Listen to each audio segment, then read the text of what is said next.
Coming up on Great Lakes Now, fighting invasive Phragmites on the Lake Huron shoreline. People say it's really pretty grass, but if you have to spend any amount of time in Phragmites, it becomes pretty difficult, ugly, hard plant to navigate. Mapping the lake bottom and the things that live there. It really starts with technology, sonar, so using acoustics from vessels or autonomous vehicles. And is the Great Lakes Restoration Initiative in trouble?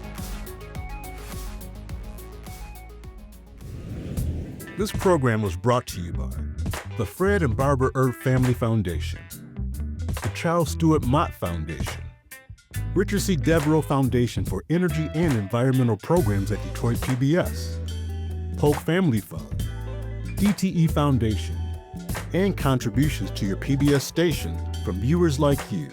Thank you. Hi, I'm Anna Seisling. Welcome to Great Lakes Now.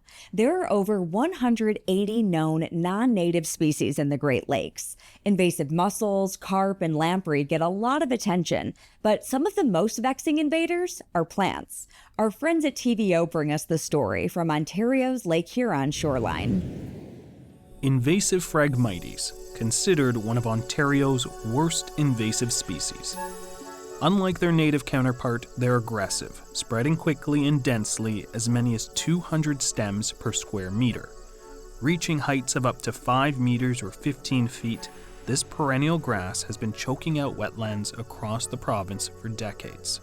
We are in Kettle and Stony Point First Nation. The shorelines here look more like a scene out of John Huston's 1951 film, The African Queen, than a community in southwestern Ontario. Can't tell it from the water. Or the water from the land, for that matter. We're meeting up with wetland ecologist Janice Gilbert. She is one of the driving forces behind invasive Phragmites management in Ontario. Gilbert is the executive director of the Invasive Phragmites Control Centre and has dedicated the past 2 decades to researching, monitoring, and ridding wetland habitats of this invasive plant. You see this tall feathery plant in the roadside ditches, that's Phragmites. A lot of communities now, wherever there's been a lot of construction around stormwater ponds in urban areas, along the shorelines of lakes like where we are here, it's pretty prevalent in southern Ontario. Gilbert and her team are focusing on an infested section of Lake Huron's shoreline. She and her crew use an amphibious vehicle to navigate the shallow but rocky waters. It's hard work under the blistering summer sun, but the biggest challenge seems to be trying to find her team amongst the thick walls of Phragmites. That's so weird. I should be able to see them. Okay, we're going. Today, the team is spraying a herbicide designed for wetland use. The herbicide, called Habitat Aqua, is diluted with water to create a 3% solution. This herbicide was approved by Health Canada in 2021 and is one of many strategies used to kill these invasive plants in Ontario. So basically you start out on the far edge and you do a line, and then you can spray 5 meters on either side, and then you offset, so your next transect coming back parallel along that squiggly line. You're careful as possible spraying around the Phragmites so you're not targeting the native plants. There's collateral damage, absolutely, but the thing is we do know the native plants recover. Yeah. Once you get rid of the Phragmites, it's amazing, the response. There's a good seed bank, and the native plants it's like they've been released. After a few months, the dead and dry stalks are then removed through a controlled burn, or by hand and scheduled when birds or other wildlife are not nesting. Another technique Janice and her team frequently use with great success is the cut-to-drown method. Basically, you cut all the stalks, then the plant has to get a shoot up through the water column, break the surface, get the oxygen flowing again, and that replenishes the oxygen supply. If that plant can't get up and break the water surface, then the plant's drowned. That's how it works. And so the deeper the water, the better, of course. The invasive grass is known as the European common reed, but generally referred to as Phragmites or Phrag. It was spotted along Canada's eastern seaboard in the 1800s and has crept its way up the St. Lawrence and through the Great Lakes. I have heard a lot of people say it's a really pretty grass, and I guess I could see that if I didn't know how destructive it was. But if you have to spend any amount of time in Phragmites, it quickly does not become pretty. It becomes pretty difficult, ugly, hard plant to navigate. These towering plants are known to release toxins from its roots into the soil, impeding the growth of native plants. It's also been disastrous for local wildlife. We know that it's really hard on turtles. We found dead turtles in high-density Phragmites.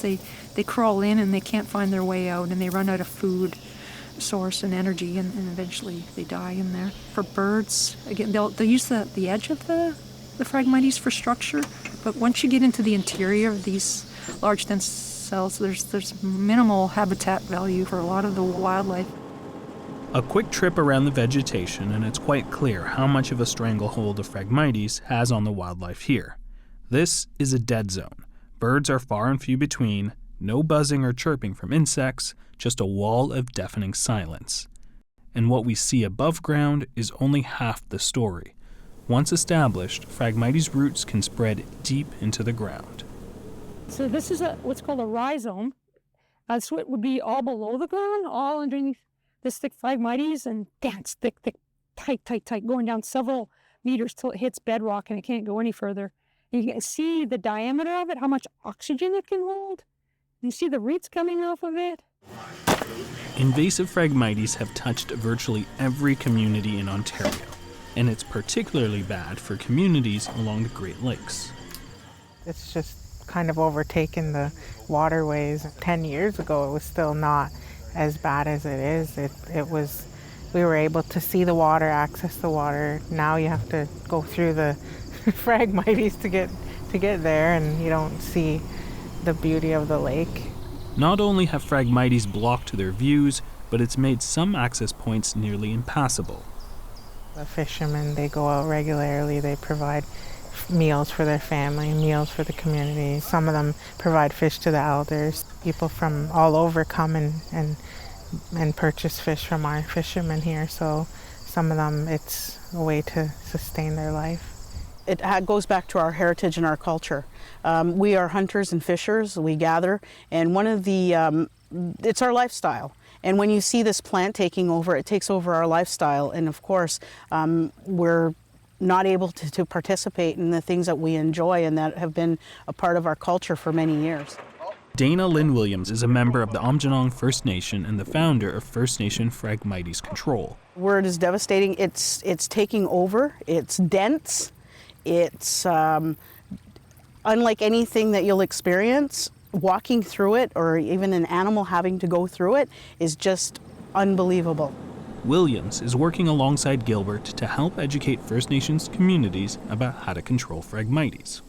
Williams and Gilbert have set up demonstration sites on 3 First Nations communities: Kettle and Stony Point First Nation, Aamjiwnaang First Nation, and Walpole Island First Nation.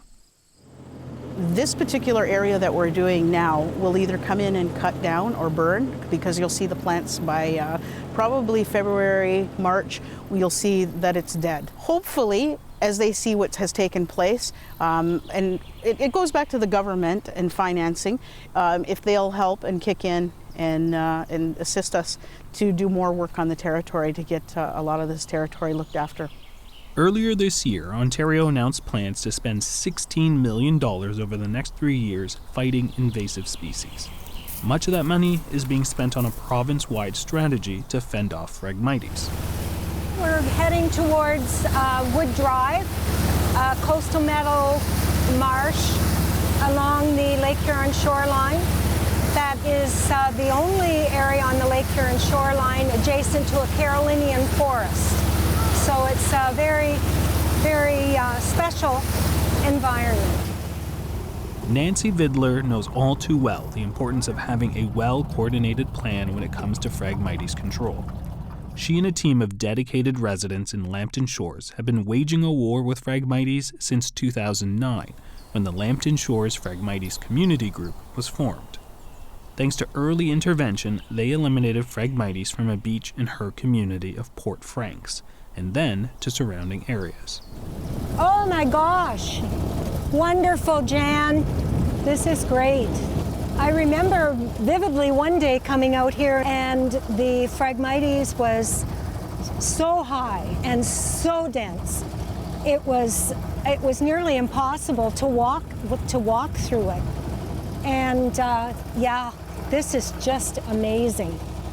The biggest success story is this wetland, just a stone's throw away from the Phragmites dead zone we saw in Kettle and Stony Point First Nation. Native plants have returned, recreating habitats for migratory birds, turtles, and other wildlife.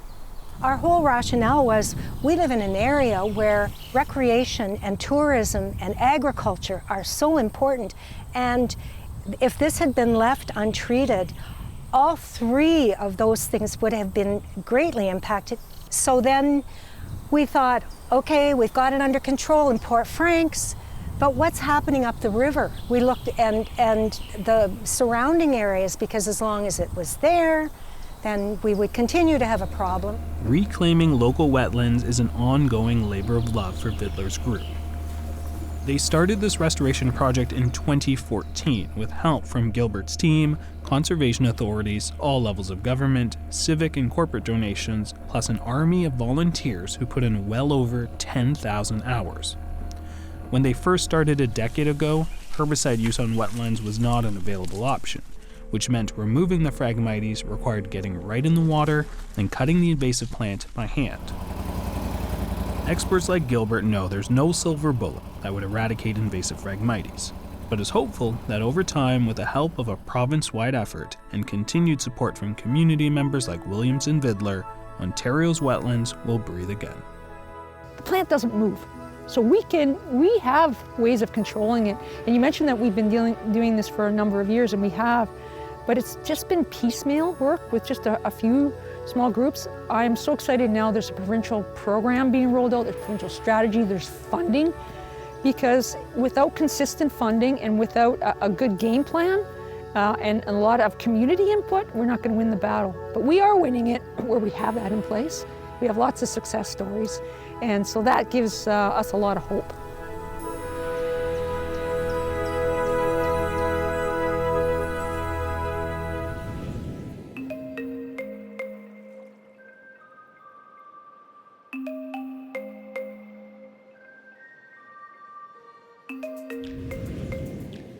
All over our region, researchers are working to gain a better understanding of the Great Lakes, from the wildlife that calls the lakes home to our impact on the lakes themselves. Last fall, I visited the Great Lakes Research Center at Michigan Technological University in Houghton, Michigan, where Hayden Henderson showed me some of the interesting technology he's been using to map the lake beds and the things that live there. I function at the interface of ecosystems and technology. And really, for me, that stems from the rate of change we're seeing in the Great Lakes and climates in general require the intervention of technology so that we can do things fast enough to understand them. Like Hayden said, the lakes are changing fast, and it's important to understand how those changes affect everything from wildlife to fishing to shipping. That's why Hayden and others at the Great Lakes Research Center are working with the U.S. Geological Survey and the National Oceanic and Atmospheric Administration to do benthic habitat mapping, documenting and classifying the organisms and geology of the lake bottom.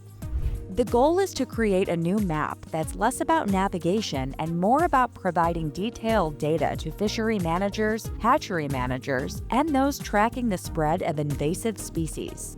Why is it so important to understand what's happening at the bottom of our lakes? I think you could think about a traditional navigation chart. That would be your bathymetric map. And if you've looked at one closely, there are generally subsections or markings of rocky or sandy, very randomly and not in detail throughout the map. What we're trying to do is flip that script so that those maps indicate a very fine resolution detail of the lake bottom. That may not be important to the navigation, but that is critically important to ecosystem managers as they think about what habitat exists below the surface of the water. Maybe you've heard that we've studied outer space more than our own oceans. Well, we've studied our oceans more than we've studied the Great Lakes. If your job is to make sure we have healthy and productive fisheries or monitor water quality, then that's a problem. The maps Hayden's helping to create aim to show us the information that we need to make smarter decisions about our resources. It really starts with technology, sonar, so using acoustics from vessels or autonomous vehicles. From that data, we can then derive all the interesting feature sets and anomalies in the lake bottom. Some data comes from the Ivor 3 autonomous vehicle, which sends acoustic waves left and right as it moves forward. The result is a sonar image that provides the researchers with a view of the lake bed and its features. Sonar is used for a variety of purposes by researchers throughout the Great Lakes. The Wisconsin Shipwreck Coast in Lake Michigan had their whole sanctuary imaged with sonar.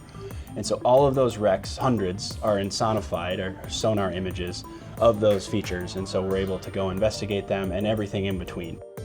Shipwrecks are fascinating attractions for divers and historians, but managers and researchers are often interested in environmental threats, toxic substances, or invasive species. For this benthic habitat mapping project, Hayden uses sonar to capture the lake bed shape and identify any formations that they'd want to investigate further.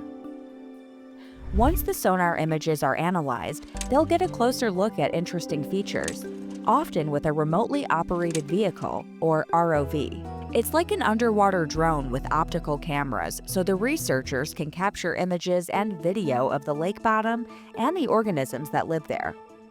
So here we have a remotely operated vehicle with the umbilical, or the tether it's called, and we have our video feed live right here. The newer versions of these even use an Xbox controller, and that's just cool and fun. And we have interns from the university that are able to step in and, maybe they're not playing Xbox anymore, they're driving a research vehicle. One of the beauties of creating these maps is that they're not only useful today, but in 10 years or 20 years when we have a new invasive species introduction, or maybe we have a waning of an existing invasive species and we need to know what that's now going to mean to this ecosystem, this food web that's been modified over time.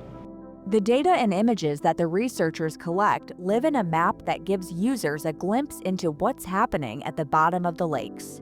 So this is the Coastal Ocean Science, NCOS, this is their biomapper. So this is one of the eventual products of this work, where you will be able to access this URL. So you could come in if you were a fisheries researcher or otherwise, and see that image from that exact spatial location. With a lot of detail. With a lot of detail throughout, this is 60 nautical miles of coastline. This ongoing project is a massive undertaking, and Hayden is quick to point out that the GLRC is far from the only team participating in the research. We have partners all over the Great Lakes and in the country that are contributing to this. We have folks in DC doing artificial intelligence with this data to further our ability to use the observations across the map space. So not only is this work collaborative, but really some of the work that is happening around mapping these lake beds here in the Great Lakes region, it's actually really informative and meaningful and a national scope. Absolutely, and none of this happens without everyone chipping in, and we're not all experts in each other's respective fields, and that's the fun part. That's kind of what it takes to make all this work.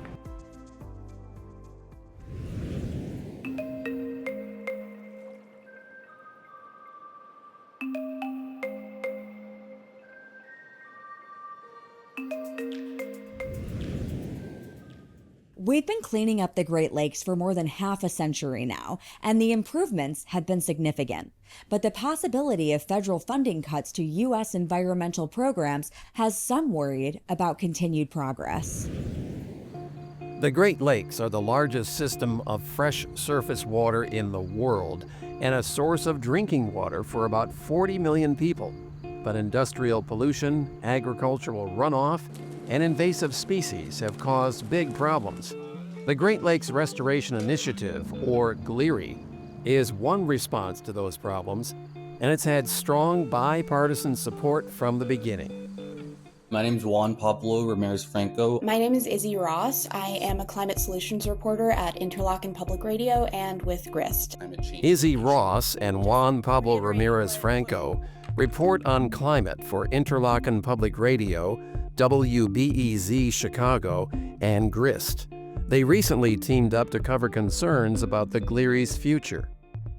Oftentimes when you're reporting on legislation, there are people who are very against it and people who are very for it. And with this, it was a lot of people concerned about what could happen with federal funding for it, but not many people who were adamantly opposed to it. President George W. Bush laid the foundations when he signed Executive Order 13340. President Bush signed an executive order that told states, tribes, and federal agencies to come together to collaborate on ways to figure out how they could coordinate cleanup efforts across the region. The executive order established the Great Lakes Interagency Task Force, which drew up a multi-billion-dollar plan for restoring the Great Lakes. Fast forward to President Barack Obama in 2010, GLERI, the Great Lakes Restoration Initiative, passes, and that's what we've had for about 15 years at this point. GLERI has helped to fund thousands of projects, fighting invasive species, improving water quality, and cleaning up toxic substances throughout the Great Lakes. Please raise your right hand and repeat after me. I, Donald John Trump, do solemnly swear.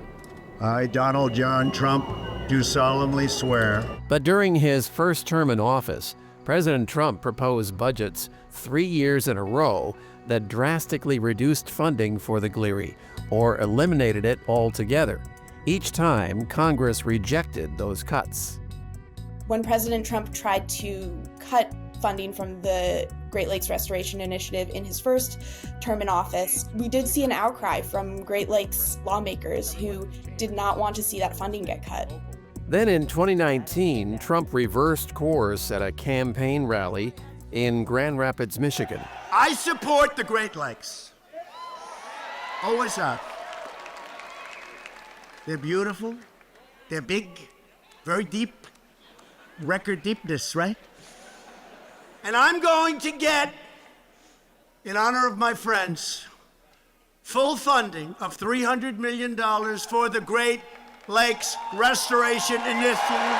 Congressman Bill Huizenga was one of several Michigan Republicans who pushed Trump to support the GLERI before the rally.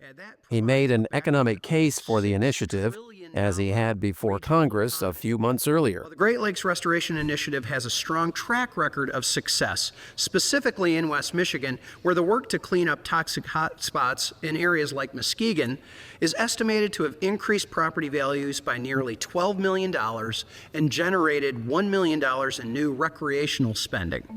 In terms of return on investment of what comes from this actual spending, one economic analysis found that for every dollar invested in the program, the region sees about $3 return in economic benefits. Vice President J.D. Vance has also supported the GLERI. In fact, as an Ohio senator, he was part of a bipartisan coalition pushing to increase funding for it, and he spoke in favor of the GLERI during the 2024 campaign. In a May 2024 press release from his Senate office, he said, "The Great Lakes Restoration Initiative delivers the tools we need to fight invasive species, algal blooms, pollution, and other threats to the ecosystem. This is a common-sense, bipartisan effort that I encourage all of my colleagues to support." He was quite vocal about it on the campaign trail. When he came to Traverse City, he talked about President Trump's support of environmental initiatives, including support for the Great Lakes and environmental programs here. President Trump signed the Great American Outdoors Act to rebuild our national parks, spent $900 million rebuilding our national parks, and he signed another piece of legislation that put $175 million into Great Lakes restoration, which of course benefits all of us. But in the opening weeks of his second term, Trump has moved to cut environmental spending, and the EPA, which oversees the Great Lakes Restoration Initiative. Could the GLERI be in Trump's crosshairs too? As Izzy and Juan Pablo's reporting points out, some are hoping that Vice President Vance will convince Trump to leave the initiative intact, but that's far from certain. During the campaign, he did throw a lot of doubt on whether climate change was human-caused, and he's followed Trump's messaging on fossil fuels. We don't know exactly where Vice President Mance stands today, it's anybody's guess. And the initiative's history of bipartisan support is no guarantee the initiative's funding won't be cut or eliminated. The House bill to reauthorize this funding and increase it to $500 million a year was introduced in January. The Senate bill for that was introduced in February. Now we are waiting on Congress to act.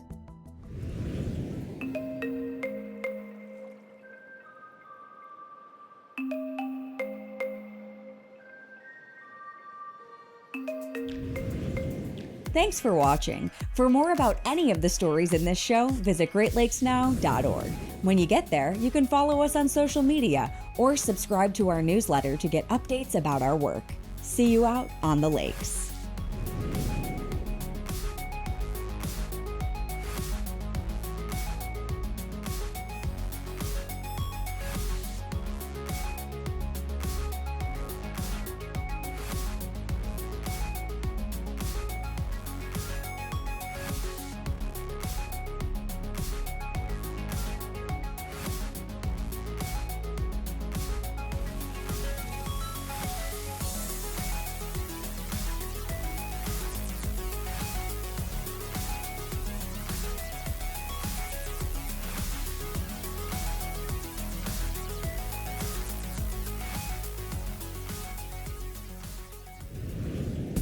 This program was brought to you by the Fred and Barbara Earp Family Foundation, the Charles Stewart Mott Foundation, Richard C. Devereaux Foundation for Energy and Environmental Programs at Detroit PBS, Polk Family Fund, DTE Foundation, and contributions to your PBS station from viewers like you. Thank you.